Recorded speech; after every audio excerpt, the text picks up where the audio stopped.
Olá, meu irmão e minha irmã, aqui é o Padre João Batista e te trago a boa notícia desta sexta-feira da 22ª semana do Tempo Comum.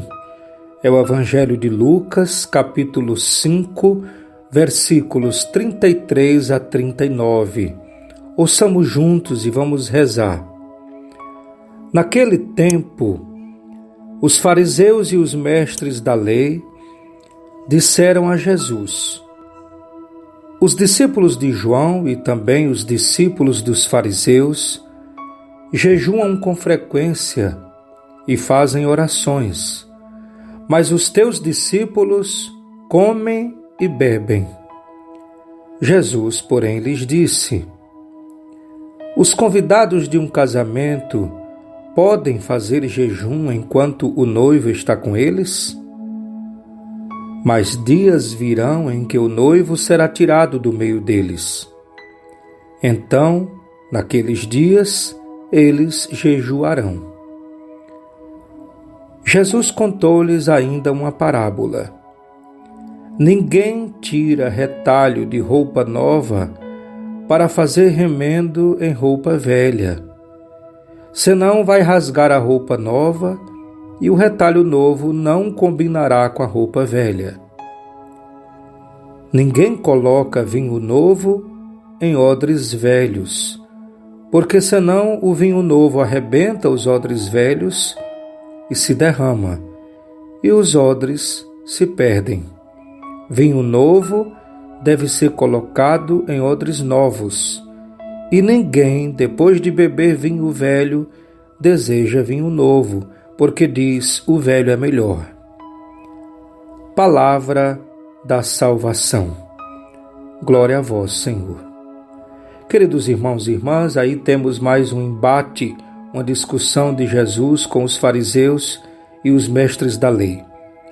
Estas autoridades religiosas daquele tempo acusavam Jesus de ser um mestre que errava no ensinamento aos seus discípulos. Eles alegam que os discípulos de João e os discípulos deles jejuam com frequência e fazem orações.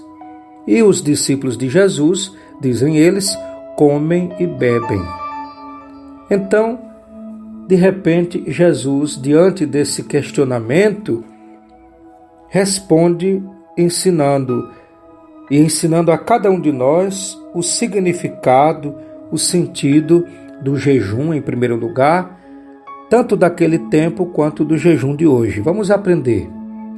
Primeiro, a gente deve compreender que os discípulos de João Batista, que era o precursor de Jesus e veio preparar a chegada do Messias, os discípulos de João Batista, eles jejuavam na expectativa, na espera da chegada do Messias.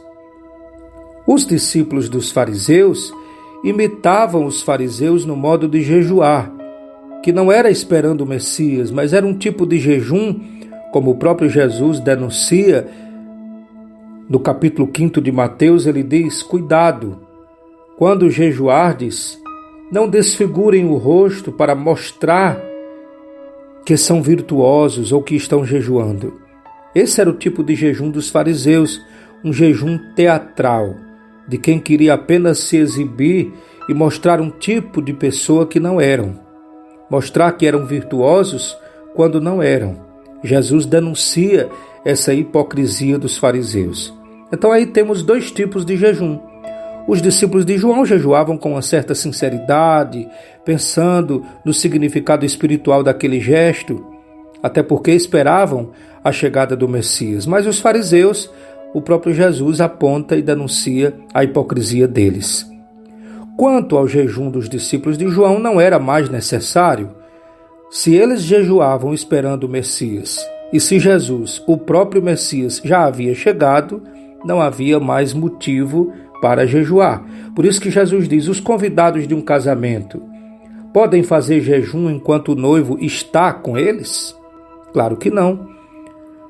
Jesus é o noivo que chega, o Messias esperado, e a chegada do Messias representa a alegria de uma boa notícia, a alegria da novidade. E por isso Jesus, na parábola de hoje, fala neste nestes termos, se referindo que ninguém tira retalho novo para remendar roupa velha.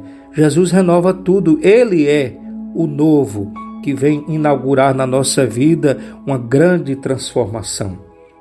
Então, meus irmãos, eu concluo dizendo que aquelas motivações do tempo de Jesus para o jejum tinham aquele significado. E quais são as motivações de hoje que nós temos para o jejum? A igreja, por exemplo, orienta 2 vezes o jejum por ano, propriamente, o jejum coletivo, o jejum de todos os fiéis, claro, resguardando aqueles idosos e doentes que tenham dificuldades, estão dispensados deste jejum. Mas nós, católicos em geral, jejuamos na quarta-feira de cinzas, quando vamos começar o nosso grande retiro quaresmal de penitência e conversão dos nossos pecados, e jejuamos na sexta-feira da Paixão, celebrando a nossa união com Cristo sofredor, que está sendo crucificado e entregando sua vida por nós. Mas seja quando for o jejum, nós também podemos jejuar todas as semanas, em algum momento. Seja quando for o jejum, ele hoje traz também outros significados mais amplos, que não deixam de ser importantes. Hoje nós jejuamos primeiramente também por questões de saúde.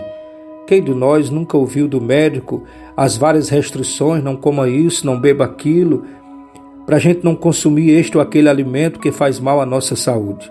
Então o jejum tem também essa utilidade, essa importância da gente se educar numa autodisciplina, onde a gente possa recuperar o equilíbrio do corpo que a gente perdeu consumindo coisas bobas, coisas nocivas para nós.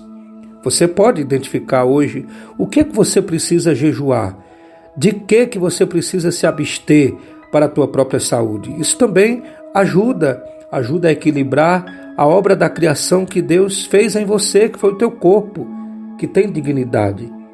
Também o jejum serve para exercitar em nós a autodisciplina, a fim de que a gente, fortalecendo a vontade, a gente possa também treinar o nosso autodomínio para, uma vez que a gente tenha coragem de evitar aquilo que está diante de nós, que é um alimento porventura nocivo, a gente tenha também a capacidade de evitar outras coisas perigosas à nossa vida, outras atitudes, outros comportamentos até perigosos à nossa vida. É possível fazer o jejum da língua, parar de falar mal dos outros, o jejum do egoísmo, o jejum da ganância, o jejum do consumismo desenfreado, o jejum de comprar coisas de que a gente não precisa. A palavra de Deus nos ensina também, o Evangelho, que nós podemos viver com muito menos do que aquilo que a gente costuma comprar e gastar. E a simplicidade de vida, o freio no consumismo, na tendência egoísta, pode ajudar a que sobrem recursos naturais, tanto para a preservação do meio ambiente, quanto também para que haja recursos para os outros. Na oração do Pai Nosso a gente diz: Pai, dai-nos hoje o pão de cada dia. Quando a gente consome demais, gasta demais, explora demais a natureza, extravasa demais as coisas, desperdiça os recursos, a gente está impedindo que isso chegue na mesa dos outros. E por isso vem a última dimensão também importantíssima do jejum, que é a partilha. Se eu deixo de consumir, se eu deixo de gastar, se eu poupo um pouco mais, vai sobrar para que eu possa partilhar com os outros, principalmente com os pobres e necessitados. Pensemos nisso. Quanta coisa boa nos faz o jejum, quanto é útil o jejum, mas como é importante a gente dar a ele a dimensão correta, adequada. E acima de tudo, jejuando ou não, a gente carregar no coração o projeto de Jesus, que é de vida fraterna, de solidariedade, de amor, de verdadeira religiosidade sem hipocrisia e de compromisso com a preservação da vida. Louvado seja nosso Senhor Jesus Cristo.